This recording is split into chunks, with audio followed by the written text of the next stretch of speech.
Olá, eu sou o Pedro Bassani e hoje nós iremos conhecer um pouquinho sobre três sensores de temperaturas muito usados em eletrônica e automação. Falando um pouquinho mais sobre eles, sendo o termistor, o termorresistor e o termopar.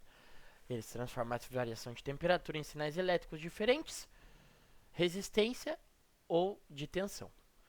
E ao final, nós iremos comparar os três sensores e entender qual é mais adequado para cada tipo de aplicação que iremos utilizar. Então, falando um pouquinho sobre o termistor, ele é um sensor resistivo, ou seja, sua resistência elétrica muda conforme a temperatura. Existem dois tipos principais, o NTC, em que a resistência diminui com o aumento de temperatura, e o PTC, em que a resistência aumenta. Geralmente o termistor é feito de óxidos metálicos, como manganês e níquel, e vem encapsulado em formatos pequenos, como discos cerâmicos ou gotas. Ele é muito sensível e barato, ótimo para detectar variações rápidas de temperatura, mas de suas desvantagens, a curva de resposta não é linear e ele funciona melhor em faixas de temperatura limitadas. Por isso é bastante usado em eletrodomésticos, carregadores, fontes de alimentação e alarmes térmicos. Aqui podemos ver o comportamento do termistor, o NTC, mostrando como a resistência diminui à medida que a temperatura aumenta. Essa curva é a característica dos termistores sensíveis ao calor e que representa seu comportamento típico no controle de temperatura. E agora indo um pouquinho para a parte de termistores e termorresistores, falando um pouquinho sobre o termorresistor RTD, o também chamado e muito conhecido no caso de RTD. Ele também muda de resistência com a temperatura, mas de forma muito mais linear e previsível. O tipo mais comum é o PTC, feito de platina, que tem uma resistência de 100 ohms a 0 graus, e a cada grau que aumenta a resistência também aumenta de forma quase constante. Estes sensores são usados quando se precisa de alta precisão, como processos industriais, laboratórios ou equipamentos médicos.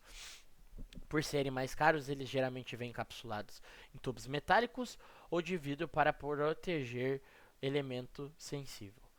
Mas exigem um circuito com leitura mais elaborado, como uma ponte de Whetstone, mas acabam no final compensando com sua confiabilidade. Falando um pouquinho aqui do gráfico do termorresistor RTD, como o PT100, mostrando a resistência aumentando linearmente com a temperatura. Este comportamento estável e previsível é o que torna os RTDs ideais para medições de alta precisão e sua principal utilização. Falando um pouco sobre o sensor termopar, ele funciona um pouquinho diferente dos outros.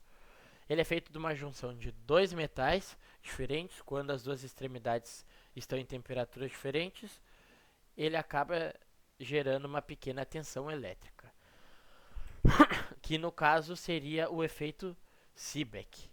E aqui é demonstrado nessa imagem, que é onde a diferença da temperatura entre duas junções metálicas se gera uma tensão. Quanto maior a diferença de temperatura, maior a voltagem gerada, por isso, ao medir essa tensão, conseguimos saber a temperatura da ponta de medição. Os termopares são ideais para medir temperaturas muito altas, como em fornos industriais ou motores, e também são resistentes e baratos. Mas eles geralmente geram uma tensão muito pequena que precisa ser amplificada. E também exige a compensação da chamada temperatura de junta fria, que é a referência do sensor.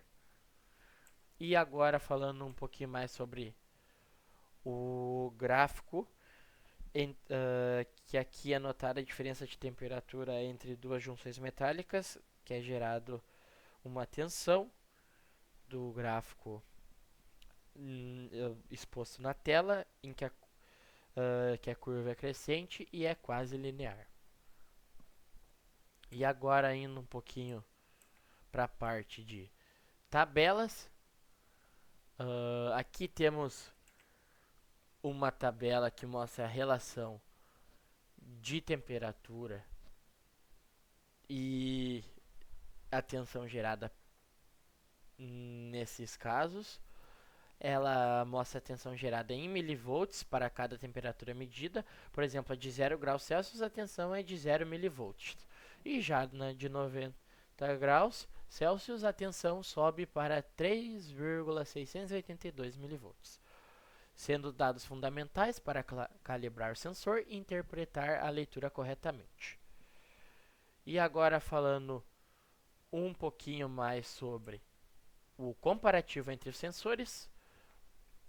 Aqui eu irei comparar os três e vimos que o termistor é barato e sensível, mas tem a resposta não linear. O termoresistor é mais caro, porém é preciso e confiável. Já o termopar mede temperaturas muito altas e é bem resistente, mas exige amplificação e compensação. Cada um deles é melhor para um tipo de aplicação, dependendo muito do que você vai precisar, se vai ser precisão, se vai ser robustez ou economia. Vai do que precisar na hora. Então, este foi o vídeo, espero que vocês tenham gostado. Deixem um joinha, não se esqueçam de comentar sobre e o meu muito obrigado. Até a próxima e valeu!